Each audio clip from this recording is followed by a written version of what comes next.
I'd say, wow, those muscles, like, they're so big, those muscles. Gosh, it wasn't. Okay, that's enough about my muscles. Yeah. What about you from your point of view, Paul? You arrived at this. I don't know how much you knew about the house that you were going to. Just that that he was owing $20, and you arrived in this nice car, and what? Love at first sight? Absolutely. Wow. That was it. I knew that. I knew I had to get her back home that night. So really, I invited them all for dinner, and they all came back, and that was it. We saw each other after that almost every day, I guess. Yeah. Wow. Well, my mother, it was 4 hours, lots of cups of tea. And then, Yes. Well, Paul, we're sort of both non-stop talking anyways. And I don't think we'd argued quite yet, not till we got to his place for dinner that night, the first night. First argument. And my mother had, when she heard invited for dinner, she said, I got these potatoes and peas. Paul's favorite. So we talked about your mum, and your mum being British, and was was chuffed to meet another person from the home country, so she could get lots of chat about. But also there was when did you first meet Joanne's father, Paul? When did that happen? Because that's a very important part of the whole story, isn't it? That was probably same day. The same day, I guess. Yeah, he was there. Yeah, I guess I met him the same day. Well, sure. Yeah, it's a long time ago, Joanne. I don't remember. I remember. And so what was your impressions of him? Because my father was there as well. Yeah. He turned out to be pretty important in the way things progressed. Course. So absolutely. I mean, I had Joanne and her dad, basically my patrons. They both encouraged me to, unlike my father, who thought it was the last thing on earth he wanted was me to be an artist. Yeah. They both encouraged me to paint and, do things in the arts, So let's go from, so you'd met each other, you fell in love, you were young 20-somethings, life is great, and you have a job, you both have jobs, you both have pretty, yours, Joanne, is pretty stable, and you're looking forwards, you're still, I imagine, you've still got this plan of a year in front of you, roughly a year left. That's right. And Paul had a job. May 67. That's right. That was the plan, May 67 to go to the UK. At some point, your work situation, you were invited to do a bit more at the work that you had, Paul. And then after that, I guess there was the art opened up towards Joanne and her father as well. Tell me a bit about your work and how they gave you a bit more freedom. Well, I was started to do some design work, which I enjoyed. But unfortunately, I ended up cutting the end of my finger off halfway down the nail and ended up off work for 2 months with compensation. I ended up having to get plastic surgery done to it because it wouldn't stop bleeding. But it gave me the opportunity to actually doing more painting and I went to the park, Stanley Park, and ended up sketching and even selling some work. So that sort of encouraged me that, if I can sell paintings, what am I doing in a job I'm not completely in love with, And so Joanne's father, of course, was buying, he had a lot of old canvases because he sort of tried painting himself. So he'd give me these old canvases and he'd buy me acrylics and I'd end up filling those with some paintings and scenes and different things. And so, that's where I basically started the working with in the arts, That was it. I never had another job after that.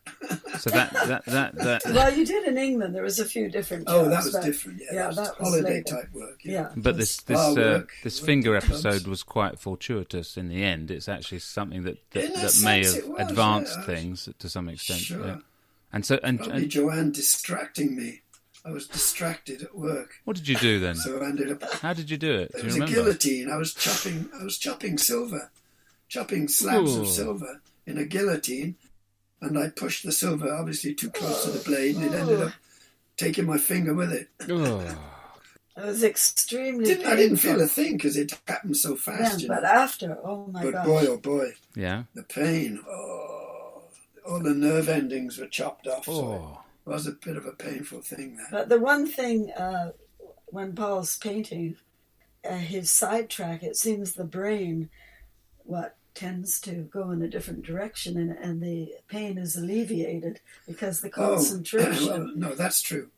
If I ever have, I've never had a headache in my life, but if I ever have any discomfort or anything, like with an accident or anything, painting, it's amazing how you can channel the energy to a different part of the brain and you don't feel anything while you're painting, sort of like, I guess it's concentration in one direction. That's amazing. This is why he has no pain. Painting That's everywhere. why I have no pain. That's amazing. Yeah, I was gonna bring you on to Joanne. I was going to say to Joanne, you at some point, it's quite important, the point where you realised that, because when you met him, obviously, you didn't realise he was an artist of that sort or that calibre or that potential, but at some point he started sketching and doing sketches for you, and you realised something was going on. Well, it started, I'm not sure, it certainly was the first week anyways that he pulled out a couple of sketches, I guess. But the first one that I saw, like it wasn't later in our relationship that first year. It was probably the first week, maybe even that first night. But he had, on grey paper, he had a flamenco dancer, but he hadn't finished the foot. That was the only thing missing. And I just thought it was absolutely amazing. He probably never had anybody that ever complimented him so much on one little sketch. That's true. Yeah. He probably thought I was crazy or something. I guess you were a keeper at that point. So I said, "Oh, I want that. Like, can you just finish that foot for me, Paul? That's incredible, and I want to show my father." So it took him like 2 months. He's working. I didn't want to get it finished and you leave. I had to keep true. you around for a while, so it'd take a long time to do that. So, I couldn't believe, first of all, then I thought, wow, I'm not sure about this guy. Can't even finish that foot. I mean, gosh, I was used to my father that's a real worker, right? And he loved what he was doing. So I thought, oh, well, if it takes that long. Anyways, he finally finishes the foot. And so maybe it was not until like 2 months later that I had the opportunity to film, to show my father.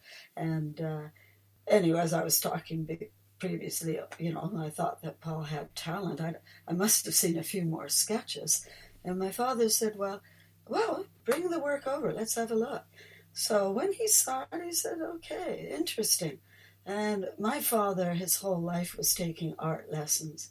I mean, we used to joke with him, not too bad, but we'd say, boy, making some progress after, 20 years, Father, not too bad.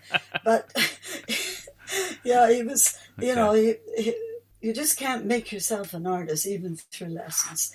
So because he loved the arts and he knew how difficult it was, and if you didn't have talent, he said, well, look at all these old canvases, my work, that worth nothing.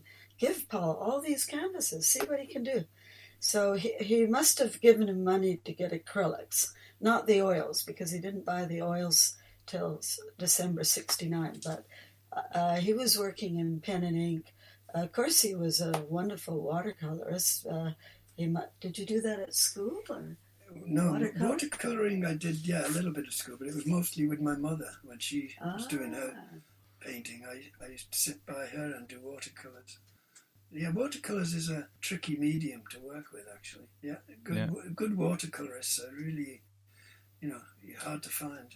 Well, pen and ink as well. Like Paul never sketched. Yeah. He just went straight into a pen and ink. And, it might be... an incredible church with a lot of detail, and I was just amazed. Everything was, architecturally correct, and there was no.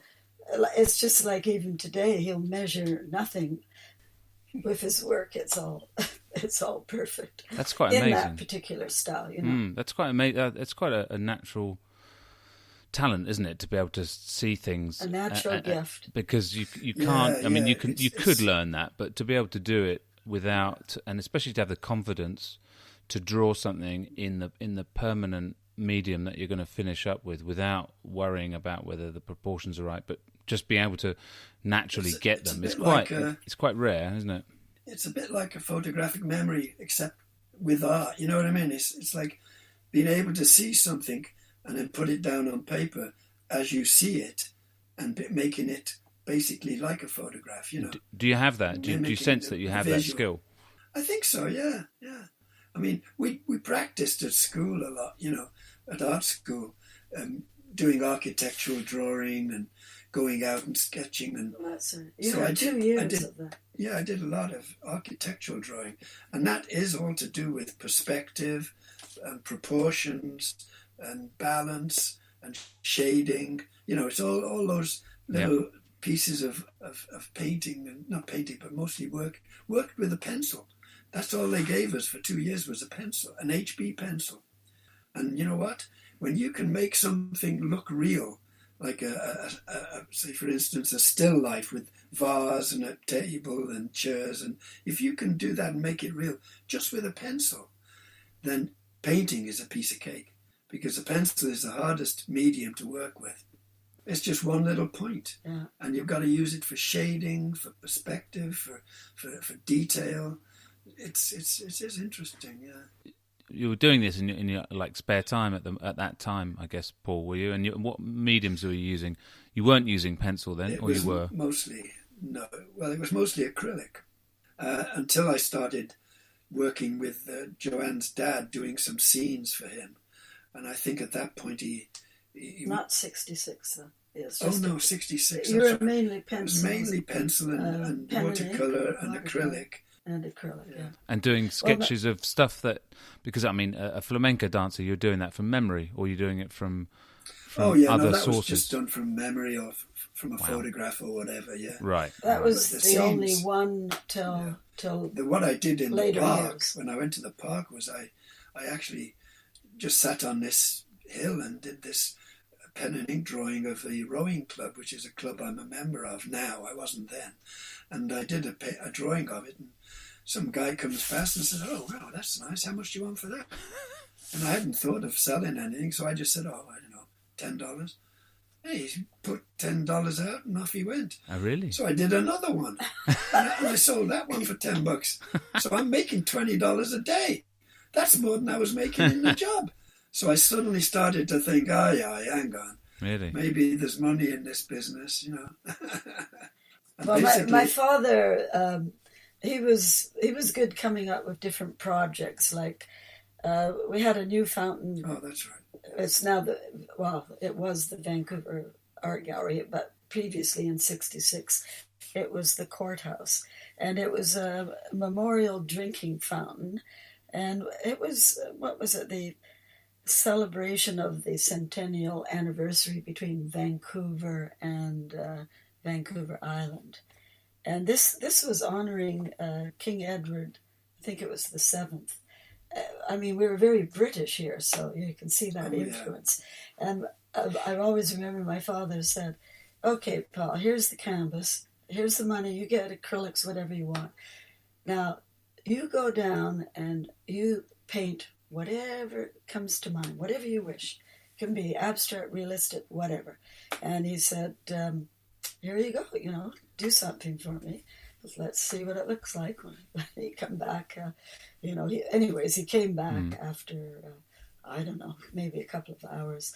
And what did you do? Because it was all... I just did a painting with just the tubes. So it was a tube painting. I squeezed the paint out of the tube straight onto the canvas, doing the water colours, rainbow colours of the fountain and everything. So it was more or less an abstract of the fountain, which it turned out pretty good. In fact, Well, Father said, surprised me, and when he saw it, he thought it was out of this world. He was so thrilled. You'd stopped working at the point where your finger got lopped off? Had you quit your job after those 2 weeks? Yeah, or that was, you're done? Yeah, that's right. Yeah, so you're done, and then for the next, for 11... summer. Yeah, and then after that, when it healed, I ended up going back to the job because I was looking for a better job, but there just weren't any around in Vancouver. So I ended up going back to work at the same job, but at that point